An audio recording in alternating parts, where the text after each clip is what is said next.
Welcome back to the podcast, Unbinding the Bible. This is episode 89, Revelation, the Beast from the Sea. And in this episode, we're going to look at Revelation chapter 13, verses 1 through 10, which is very explicitly simply describing what John calls the beast from the sea. And so we're going to notice some connections between this beast and the dragon that we looked at in the last several episodes in Revelation chapter 12. And we're going to pay particular attention to some key words like power and thrones and great authority. And we're going to see what we've looked at so far in Revelation as it relates to those words when exercised by God, and now how ultimately the dragon lays claim to those same types of words and how he exercises those authority and that power and seated on a throne through his representative, the beast. And so I'm hoping to give you a little bit of historical context, a little bit of background, and let us to take root into what it might have been like for first century churches dealing with this reality, and therefore why John is sharing this with the churches. And then as we transition into the second half of the chapter in upcoming episodes, I'm going to hopefully be able to show you how and where we can see similar manifestations of beast-like power, authority, and rule in our own day. So I'm excited to get right into Revelation 13. Would you just jump in with me?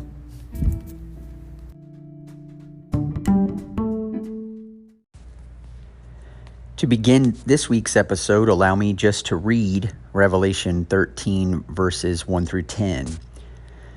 And I saw a beast arising out of the sea, with 10 horns and 7 heads, with 10 diadems on its horns and blasphemous names on its heads.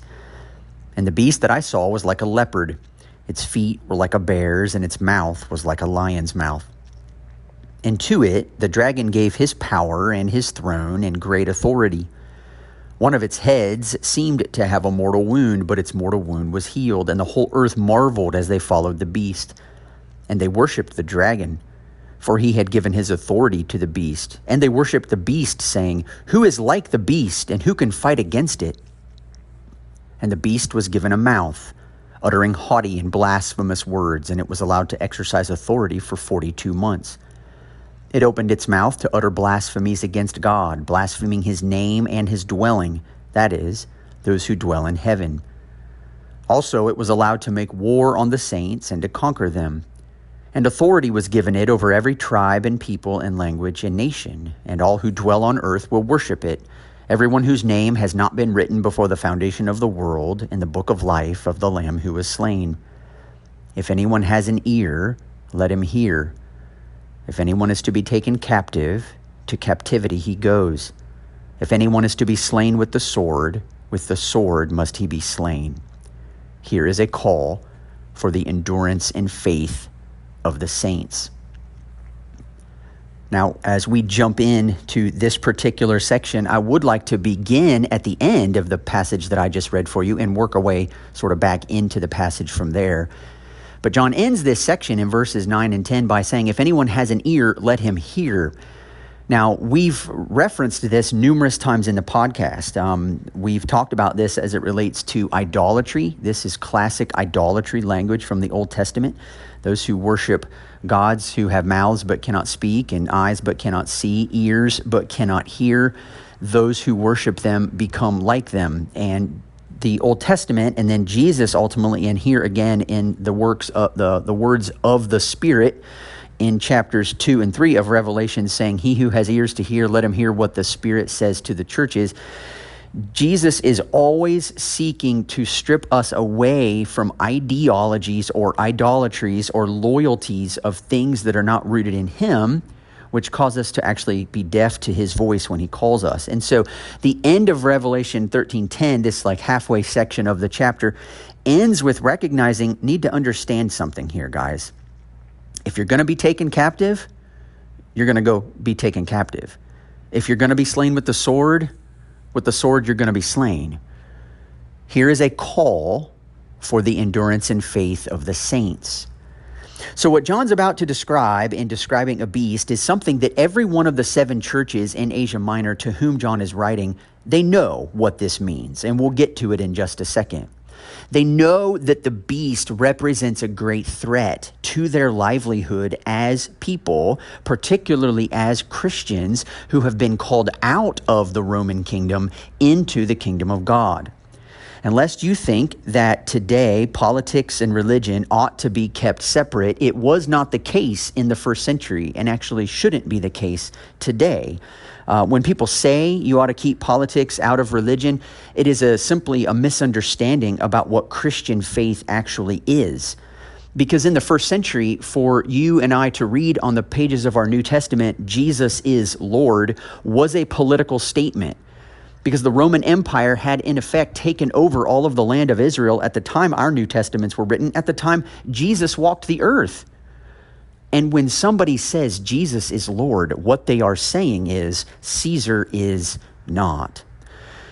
And that's a no-no in the Roman Empire. And then it's an extremely politically unloyal thing to say in the Roman kingdom.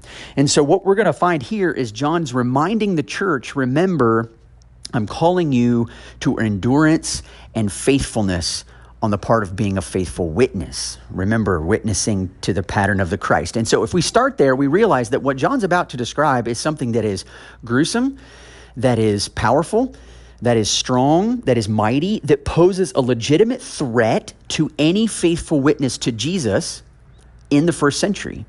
But it also poses a tremendously great temptation for other churches to begin to saddle up next to the beast in some way, shape, or form so as to avoid the types of persecution that might otherwise come their way if they realize that their statement of faith toward Jesus is really diametrically the opposite of what the empire is really all about. And so John has had to repeatedly warn the churches, and here he's offering us quite literally a connection point now. Following this mythical picture of the narrative of the dragon and the woman and the child who she gives birth to, and then the dragon turning on the offspring of the woman, we now get this direct connection, not just a connection because chapter 13 happens to follow chapter 12, but because of the very language that is used in describing the beast and its inseparable connection from the dragon. Let's jump back up to the beginning of the passage and let me show you exactly what I'm trying to say. If you go to Revelation 12:2, we are told that John says, "Behold, a great red dragon with 7 heads and 10 horns, and on his heads 7 diadems." Now I want you to flip back to Revelation 13:4. In describing the beast, not 13:4, in 13:1, he says, "I saw a beast rising out of the sea with 10 horns and 7 heads, with 10 diadems on its horns and blasphemous names on its heads." Well, now let's do a comparison here. The beast has 10 horns and 7 heads, and the dragon has 7 heads and 10 horns. The dragon has diadems or crowns or royal jewels or royal symbols on its heads, and the beast has these same diadems, but rather on its horns. It has blasphemous names on its heads, but the head itself, the authority in the head, belong to the dragon. They belong to Satan, the deceiver of the whole world, that ancient serpent who is called the devil and Satan, as Revelation 12 made abundantly clear to us. Here we are seeing a quite literally a puppet type thing happening here. We have the dragon's hand in the middle of a puppet acting out the roles of this beast. And it's very explicitly told us in the very next verse where it says, "The dragon gave to this beast his power and his throne and his great authority." Now, what you have here in these 3 terms, as I tried to allude to in the introduction, is you have terms that have been used in the book of Revelation already, and we're going to get to that in just a second. But I want you to notice what's happening here. It says this beast was like a leopard, its feet were like a bear's, its mouth was like a lion's mouth, and to this beast, the dragon gave his power, throne, and great authority.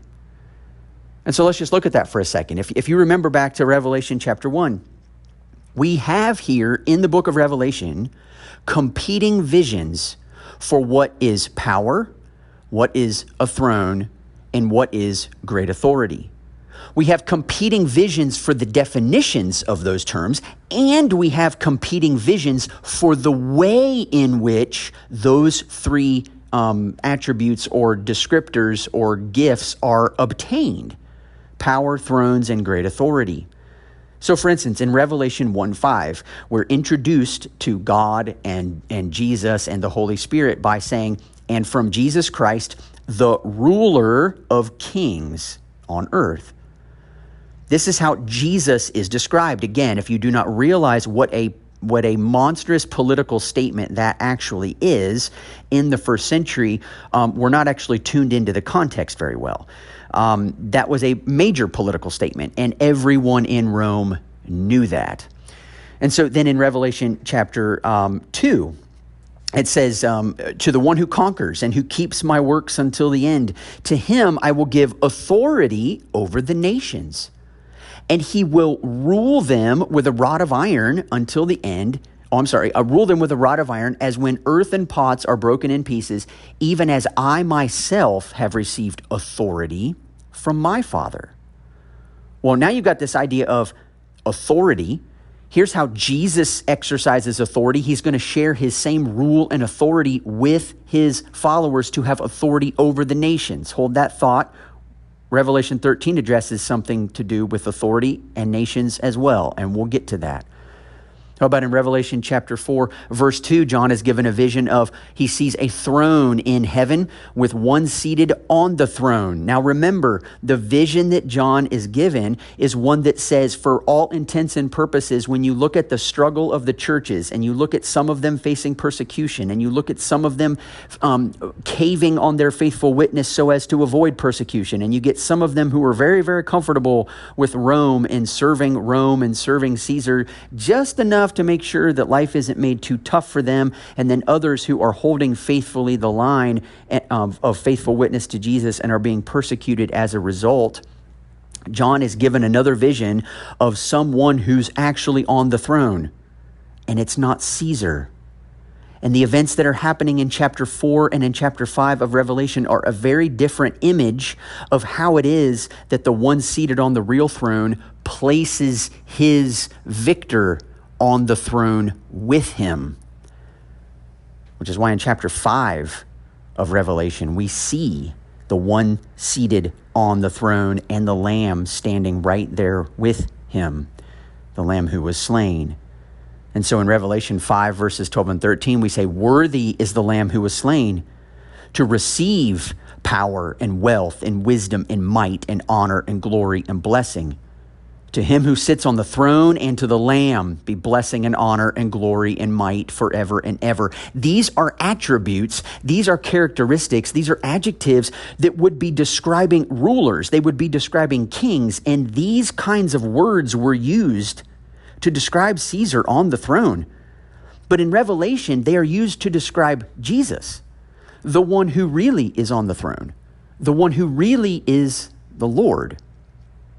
And so we read in verse 3 of Revelation 13, one of his heads, one of this beast's heads, seemed to have a mortal wound, but its mortal wound was healed, and the whole earth marveled as they followed the beast.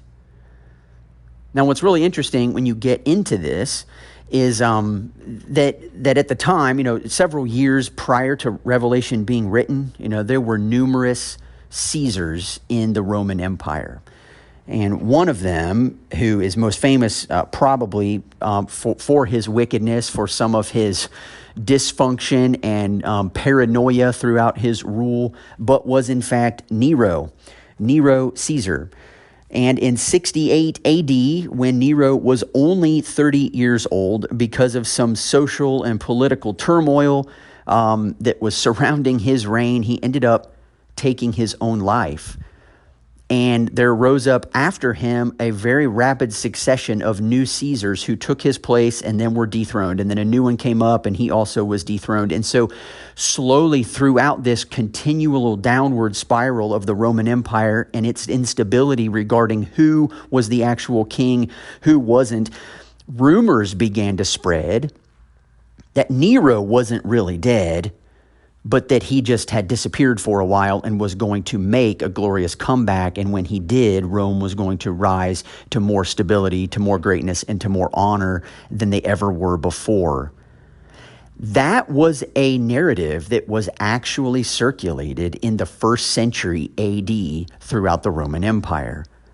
John is describing that reality right here when he says one of its heads, right? You've got these rulers within the Roman Empire, one of its heads manifesting itself as these multiple heads, right? This completed, 7 is this completed picture of dominion and royalty and thrones. And he says one of his heads seemed to have a mortal wound, but its mortal wound was healed, and the whole earth marveled as they followed the beast.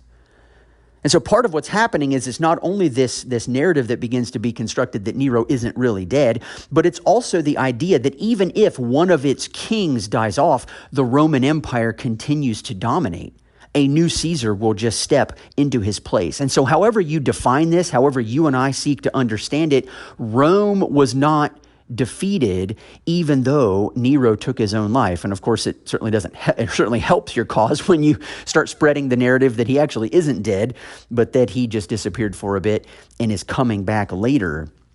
But the idea that I don't want you to miss is notice the comparison here between the beast and the lamb. This is not coincidental. This is incredibly intentional. But if one of his heads seemed to have a mortal wound and the mortal wound was healed, and then the whole earth marveled as they followed the beast. And what do they say? They worshiped the dragon, for he had given his authority to the beast, and they worshiped the beast, saying, "Who is like the beast, and who can fight against it?" Now, you don't have to read incredibly closely through Revelation to notice that worship is also a tremendously powerful theme running throughout the book. People worship the one they believe is worthy of worship. And in chapter 4, the Lord himself, God, the one seated on the throne, is worshiped as the creator.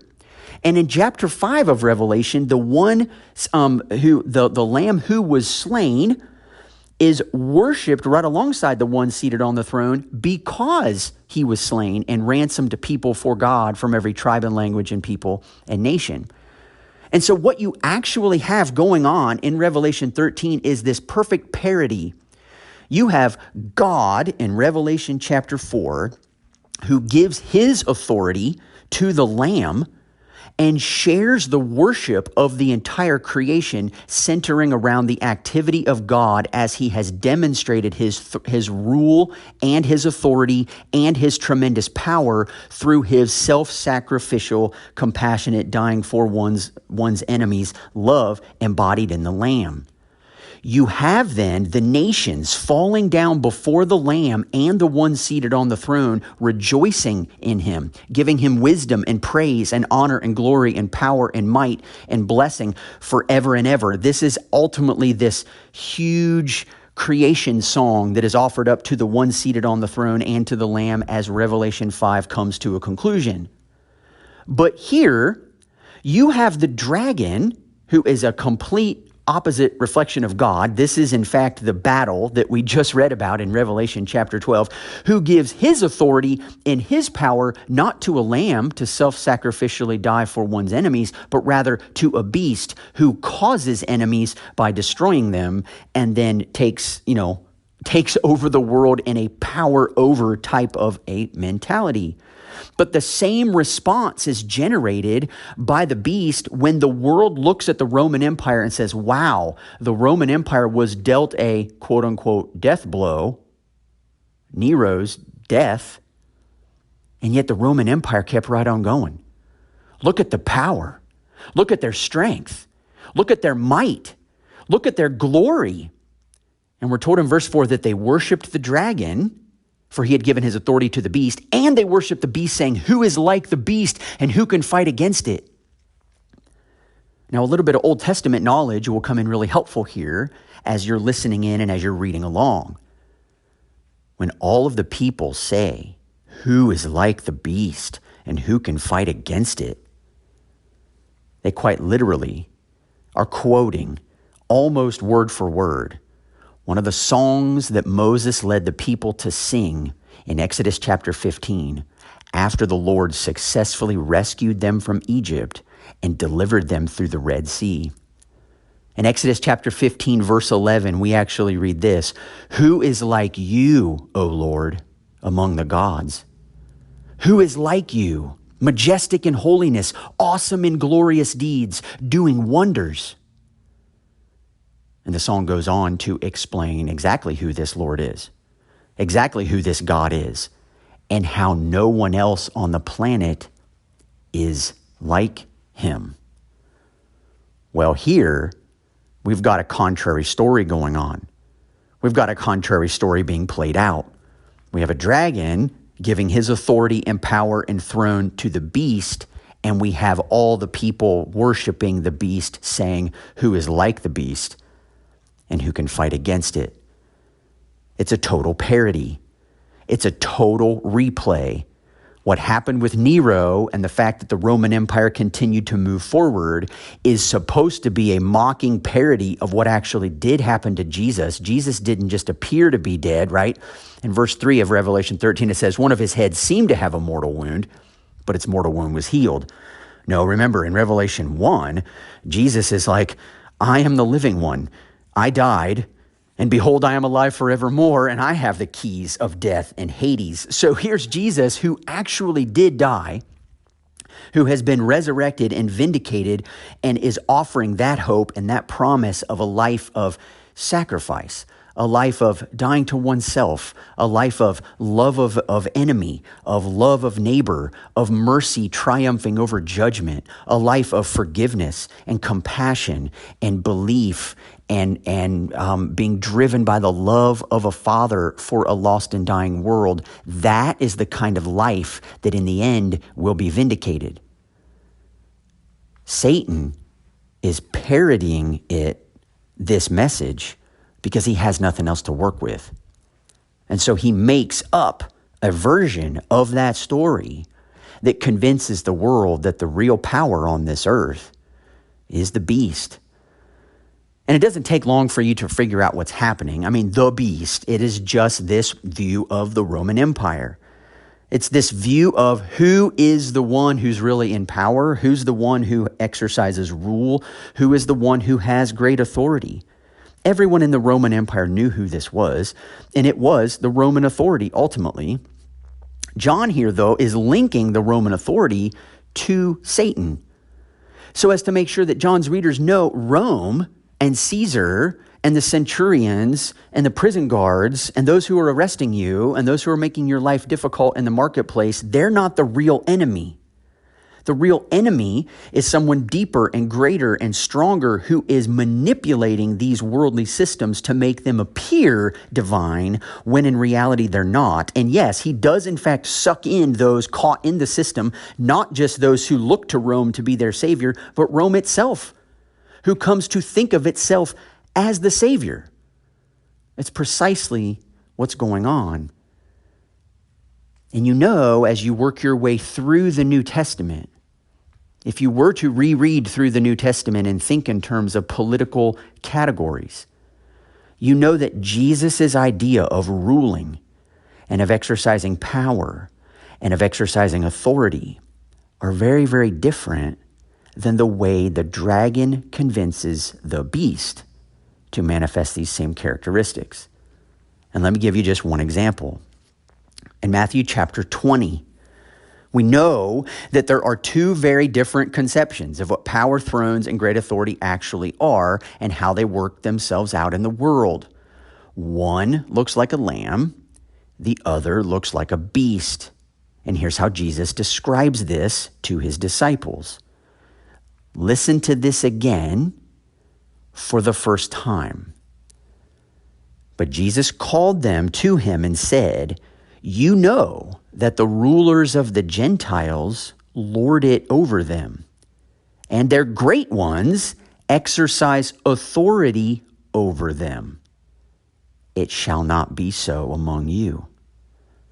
But whoever would be great among you must be your servant, and whoever would be first among you must be your slave.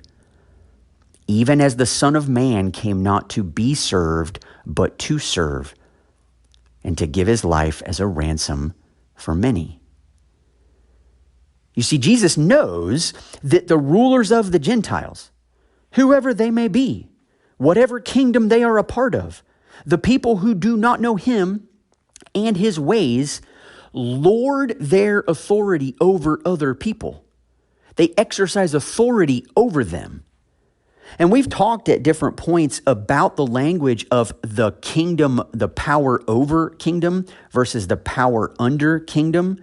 The kingdom of the sword is a power over kingdom. It lords its authority over those underneath it. It threatens to discipline them or punish them or make their lives hell if they do not submit to the greater authority. Jesus comes and says, remember, the one with all authority, and uses his authority in a power under way. He comes down below the people that he is ruling in order to serve them into a better life.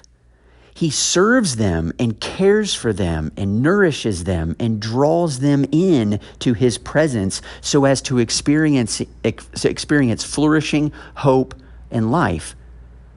And he calls on his disciples not to get sucked into the idea that the way to rule in this world is to do it the way that the Gentiles do. We'll have time in future weeks to take a look at how the temptation for even disciples of Jesus to believe that the way they could have influence in this world would be to saddle up next to power structures and authority structures and ways of ruling the world that do in fact more mirror the beast's way of ruling than they mirror the lamb's. This is a caution. Jesus is cautioning his disciples in Matthew 20, and I think today the Christians in this country need to be cautioned in the same way. Again, we'll have more to say about that in weeks to come. Now, if you look down to verse 7 in Revelation chapter 13, we read that authority was given it to the beast over every tribe and people and language and nation. Now, I hope by this point in Revelation, if you've been following along throughout the series, you'll recognize that phrase, every tribe and people and language and nation. It actually comes from several places in Revelation, not the least of which is chapter 5, as well as in chapter 7. And it's describing this realm over which the beast here is given his authority, but it's the same set of people. It's the nations that Jesus shed his blood to create a kingdom from. So you notice that Jesus, shed his blood to ransom a people for God from every tribe and language and people and nation. And here, the beast is actually granted authority over all of these peoples. And we're going to see later that he blinds them and deceives them and convinces them that his way is the right way. And the ultimate question is, this is a battle for people's lives. This is a battle for people's hearts and loyalties and allegiances. This is a battle to draw in people regarding what is the best way to rule in this world. What is the best way to guarantee that I'm going to be protected? What is the best way to find the life that I seek? What is the best way to see the way my money ought to be used in this world? What is the best way to find security and hope and satisfaction and the good life? This is ultimately what Revelation is laying before us. And John is telling us that this question, this decision is being laid before every person on the planet. The question is this: what is the means by which God will seek to gather all the nations to himself? We saw this was the goal at the end of Revelation chapter 11, and we saw that while judgments and threat of judgments alone cannot turn the hearts of the nations who are caught up in idolatry and in the ways of this world, self-sacrificial, compassionate, embodied love of the followers of Jesus unto death can break through the hard hearts of the nations such that they come pouring in. And so the question John's laying before us here in Revelation 13, by using this same phrase to identify the nations that are in the grip of the beast and the grip of the dragon, the question is, How will God seek to gather these people? Will he use beast-like conquering and victory and bloodshed? Or will he use lamb-like conquering and victory through the shedding of the lamb's blood and the blood of the lamb's followers? By now, if you've been tracking with me through this series, I'm pretty sure you know the answer. And so if we continue to think about what John's describing, he's describing a beast. And it kind of sounds funny that he calls them the beast or beasts, but we know from Daniel chapter 7, and we've looked at this numerous episodes, that Daniel is given a vision of these 4 different beasts, which we've identified as 4 separate kingdoms. And then Daniel's vision of one like a son of man ascending to the Ancient of Days to receive a kingdom that will never end is in fact describing the very thing that Jesus has come to do. And his kingdom is going to be a kingdom that will never end, and he will share the glory and the reign of that kingdom with his followers, as Revelation has already alluded to and will reference again before we're done. But in the book of Daniel, there are 4 beasts that are given, and this particular beast that John describes is sort of like a conglomeration of all of the beasts. It might be called like the super beast. It brings aspects of all these various nations: Babylon, Assyria, Persia, Greece, Syria, all of these different types of empires that have gone on through the history of the Old Testament. The Roman Empire is kind of this super beast. And Rome would have been proud for you to identify them in such a way because they believed that they were quite superior to every conceivable kingdom and empire that came before them. But something that I think is kind of helpful and would be good for us to ponder is, why are they called beasts? That's just an interesting term, but I really like to walk through that for just a second. If you remember back to Genesis chapter 1, God ordered the creation as follows. He was on the throne. Mankind was created in his image to rule the creation on God's behalf. And then the beasts were among those that mankind was tasked to rule over. So that's the order: God, man, beasts. From the top, God, below him, man, below them, the beasts. Sounds simple enough, right? And so as long as man remains between the one in authority over him, God, and rules those under him, beasts, as God would rule them, he will fulfill his calling as an image bearer and fully flourish as a human being. This is the way we were made. It is the way God intended us to be. And if we remain in the place we were put, things will go splendidly. But if man steps outside of this divine ordering and places himself in the position of God, thereby disrupting the order, he doesn't actually occupy the highest place, but rather begins to act beastly instead. You see, one of the most often forgotten aspects of being a fully flourishing human being is recognizing that we have limits, that we are not all-knowing or all-wise. We make mistakes. We don't see everything as it actually is. We don't always make the best decisions. And our place in this world will flourish as it was intended when we allow God to govern us before we concern ourselves with governing the creation. But as with many other things in this fallen world, which again began in the fall in Genesis 3, we've bought into the lie that governing the creation would go much smoother if we didn't take our cues from God himself, but rather called the shots for ourselves. This sounded good to Adam and Eve, and so they took from the forbidden tree. What they never considered was that their own flourishing as human beings was dependent upon God maintaining governance over them. And their decision to step outside of his divine ordering of things propelled them not to the top of that hierarchy where they believed they could be like God, but rather to the bottom, to the realm of the beasts of the earth.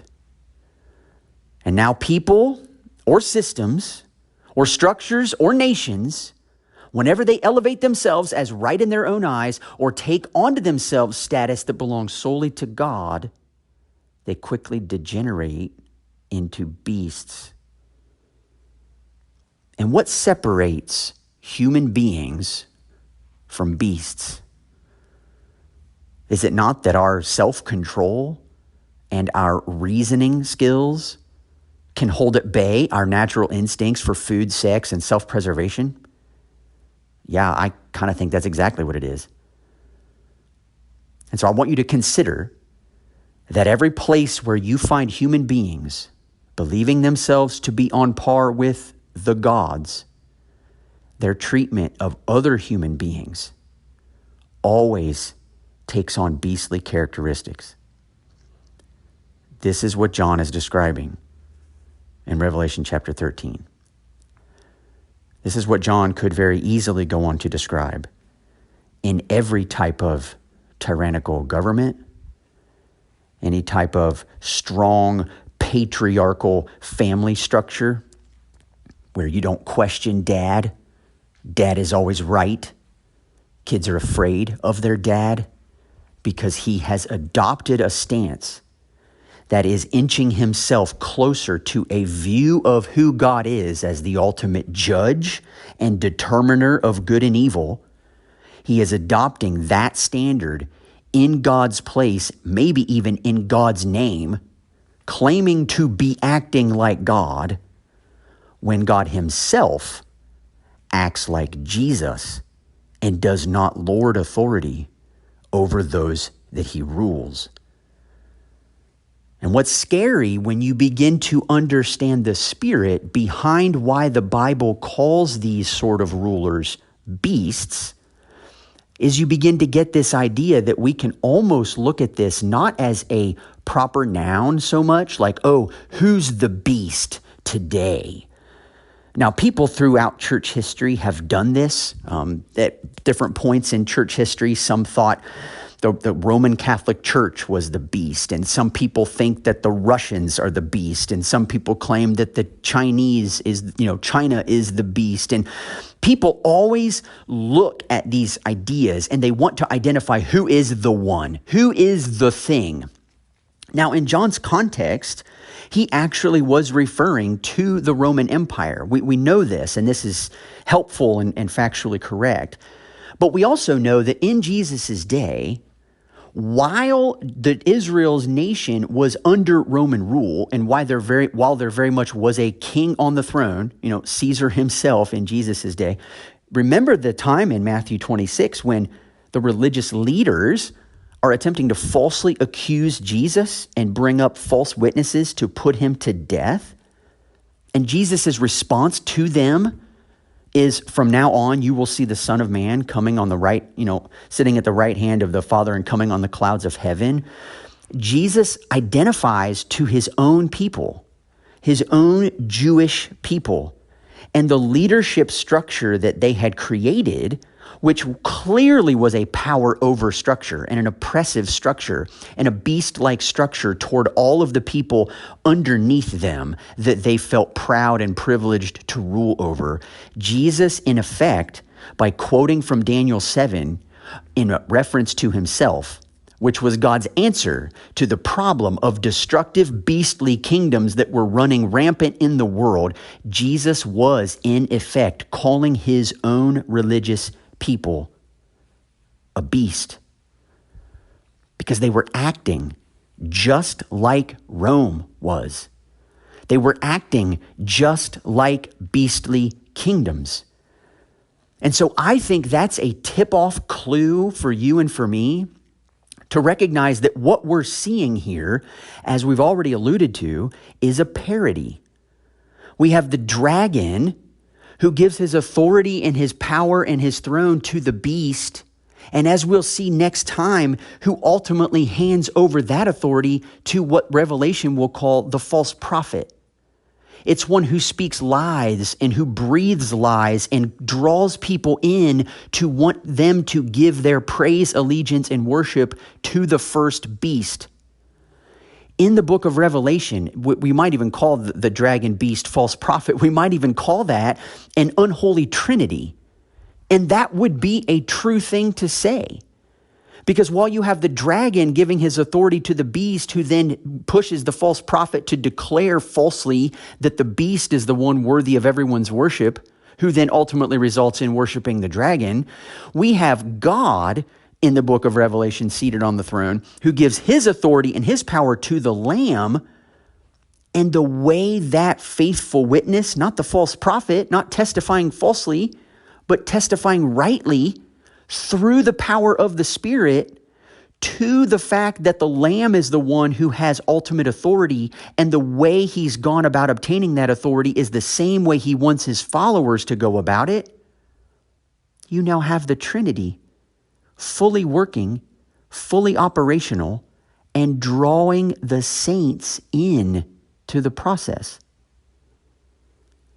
This is why at the end of every one of the letters to the 7 churches, you hear the words, "He who has an ear, let him hear what the Spirit says to the churches."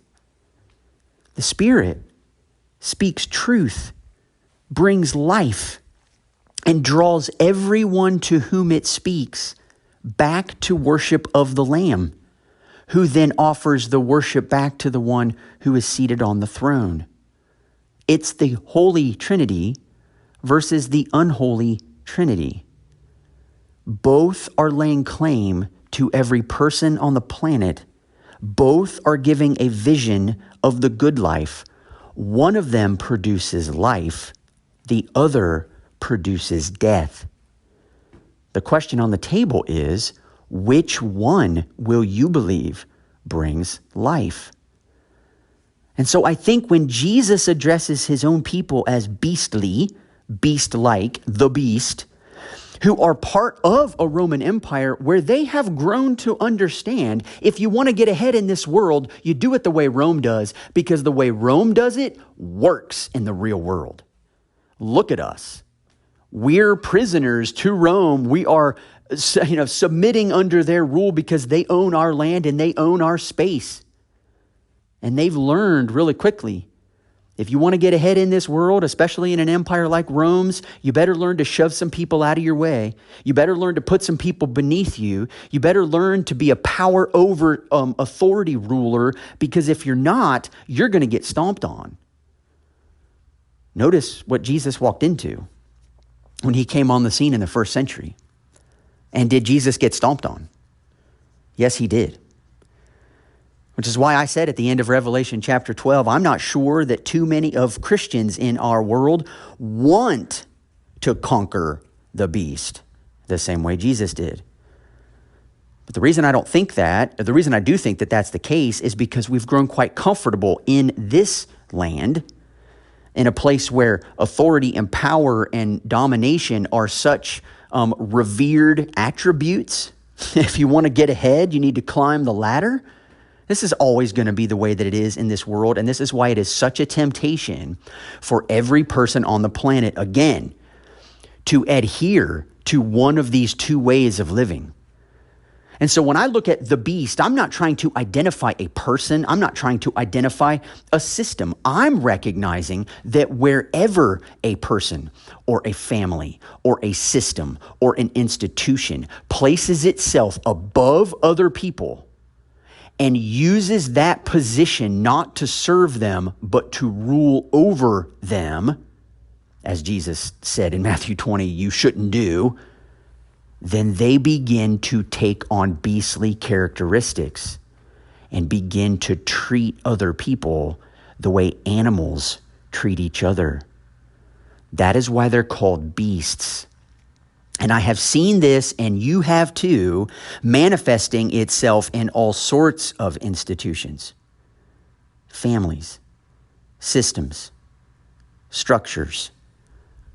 And yes, I am well aware of the fact that it can and does and is currently manifesting itself in Christian churches. The reason why I need to say this is, first of all, because it's true, but it's also because in the context of Revelation, John is writing this letter to the churches. He needs to explain the realities and what is behind the realities so that everyone in his church realizes, wait a minute, if I'm in some type of a power struggle and I'm in some type of a fight to the death and we are in some type of a disagreement or lockdown, we are actually being manipulated right now by the dragon who's convincing us that the power over way of living is the right way. And it saddens me that there are people who come to believe that because it's a church, or because we are a church-going family, or because this institution was begun by Christians, that somehow all of those things make those institutions or families or organizations or churches exempt from being sucked into the ways of the beast. John does not want you to be foolish, and he doesn't want me to be foolish either. We can all get sucked into that. That is always a caution. And there is somewhere along the line where the gathering of small groups of Christians becomes just big enough that you start to think of it as an organization, or you start to think of it as the institution, or you start to think of it as the structure or the policy, and somewhere in there, the line is really hard to find, but somewhere in there, that family or that structure or that institution or that organization or that church begins to take on a life of its own. And you've all experienced this. And then everybody flees and everybody submits now to the institution or to the organization or to the family or to the structure or to the church to their detriment, when you now can't speak a negative word against the family or the institution or the structure, or you're not being loyal to it. And Jesus is trying to get us to understand our loyalty is to him. We love the families and the structures and the churches that are broken and that need repair, but we love them by speaking the truth in love. We don't submit ourselves to this organization or institution if it's becoming beast-like in its character. We want to graciously but truthfully and boldly call it out. Call it to be what it was supposed to be. Call it to repentance. Jesus, of course, did this. And he suffered and died as a result. Don't be surprised if the same thing awaits us. But what does John say? Here is a call for the perseverance and faithfulness of the saints. Do you know why John has to say that? Because everywhere you and I look, sometimes no further than our own hearts, we are going to be confronted with beast-like characteristics in the hearts and lives of people, families, systems, structures, nations, churches, institutions, organizations, whatever. Wherever we see beast-like living, we need to graciously, but faithfully and boldly call it out. Draw people in a power under way to see that there is a better way, and to call them to repentance and to help set free those who are caught in the clutches of those broken systems, so that they come to understand there is a better way of life, and their lives can be made better by those who actually follow the Lamb and seek to spread the life he's come to bring to all tribes, languages, peoples, and nations. This is the message of Revelation. And now you've gotten me really excited and really passionate, and we're out of time, and that's okay, because I love you all and I love this podcast, and it's such a breath of fresh air to just be able to talk this out. So thank you for listening. Thank you for your support. Thank you for commenting online. Thank you for sending me emails. I love it. I'd love to hear more from you if I haven't for a while. Even if you email me all the time, do it again. unbindingthebible@gmail.com. I'd love to hear questions or thoughts that you have. Thank you so much for those who are supporting this podcast. Thank you for those of you who are investing in your churches, who are loving your families, who are reaching out to neighbors, who are caring for those that you can just tell don't have anybody else caring for them. Thank you. Jesus notices things like that and is going to fuel you with his Spirit's presence and power to enable you to continue to do it. So I love you. Thanks for tuning in. Talk to you next week.